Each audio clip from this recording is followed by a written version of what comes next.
I'm Gray Drake, and there are two things that I love about the 90s. The first one, flannel. The second one, people killing each other. This is our top 10 list of the best horror movies of the 90s. And pump up the jam, pump it up. Dude, did you hear about this Blair Witch movie? My cousin's friend's parole officer said it's like totally real. I'm so scared. Were we ever so young, so gullible? Do you believe the occult may be involved in the disappearance of your son? Apparently. With a new found footage movie being released seemingly every week, it's hard to remember just how groundbreaking the Blair Witch Project was in 1999. But in the early days of the internet, people were dumb enough to believe that a movie studio would release a supernatural snuff film. Scary movies. Like Blair Witch, 1996's Scream has been parodied and copied so many times that it's easy to forget how downright cool it was. Not scared, are you? I mean, it won the MTV Movie Award for Best Movie. Take that, Independence Day. We will not go quietly into the night. Scream was also the world's first introduction to writer Kevin Williamson's trademark rat-a-tat-tat dialogue. Everybody's a suspect. Currently seen on the small screen's Vampire Diaries.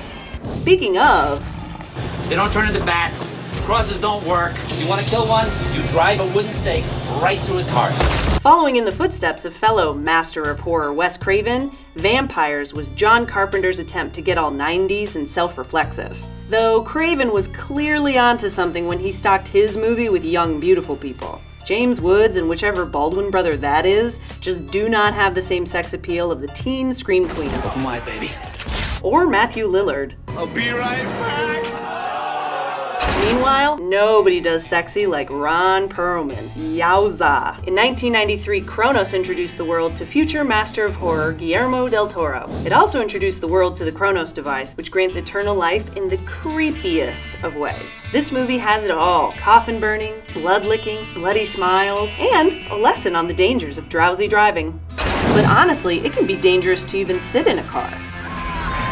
That is, if there are giant snake worms bursting out of the ground all over your town.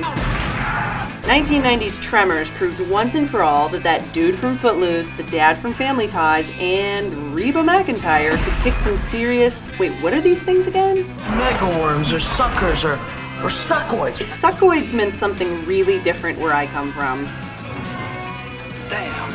Damn, what the? Oh, it's 1998's Ringu. Remade for American audiences as The Ring, Ringu tells the timeless story of a VHS tape that kills people. Okay, well maybe not timeless, but your parents are still rocking that kitchen TV with the built-in VCR, right? Mark my words, video will rise again. Perhaps like the small-town New Zealanders in Peter Jackson's hilarious and disgusting Dead Alive. 9 years before he lorded over the rings, Jackson told a story very different from the happenings in Middle-earth. Your mother ate my dog! Actually, that probably happened in Middle-earth too. Those orcs were pretty gnarly. I don't think there were any gas-powered lawnmowers in the Shire. Party's over. But we still have 3 Hobbit movies to go, so I could be wrong. This is my boomstick. A shotgun can be pretty effective too, especially if, like Bruce Campbell's Ash in Sam Raimi's Army of Darkness, you're the only man in the world with a shotgun. Give me some sugar, baby. Though, one boomstick versus an entire army of the undead is a tough task.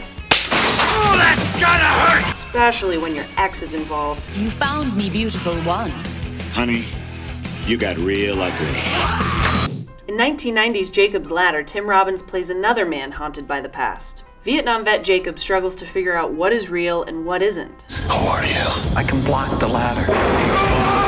As freaky flashbacks and bizarre nightmares bleed into his waking life. What's wrong?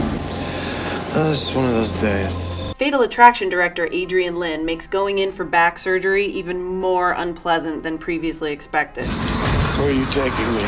Where am I? And turns disco sex with demons into something quite groovy. Oh, and M. Night Shyamalan totally ripped off the ending for The Sixth Sense. See, according to this, you're already dead. The best horror film of the 90s is also among the best films of the 90s period, or any other time. And while it's only one of 3 films to win Oscars for Best Picture, Director, Actor, Actress, and Screenplay, what really puts Silence of the Lambs on top of this dog pile is that the skin suit sewing, yip dog toting psychopath is only the 2nd creepiest guy on screen. You told me you don't spook easily. You call this easy, sir? No, we certainly don't. Okay, that's it for this week, so now click subscribe and like and tweet and do all those things. And if you don't, you're gonna get a call from me in 7 days. This is gonna get Ringu on you. Remember that? Remember when that happened, number 5? I'm serious. Look at this face. So serious. I'm gonna be crawling out of your TV set, and I'm gonna be all getting your floor all wet, and it's gonna happen. It's gonna be really bad. You're gonna pick up the phone and be like, hello, and I'll be all like, I'm whispering things that you don't understand. It's gonna be really awkward and weird. Have you clicked subscribe yet? And you're gonna be like, I'm sorry, it's a bad connection. And I'll be like, that's it. I've gotten responses where people have said that their dogs like my films, so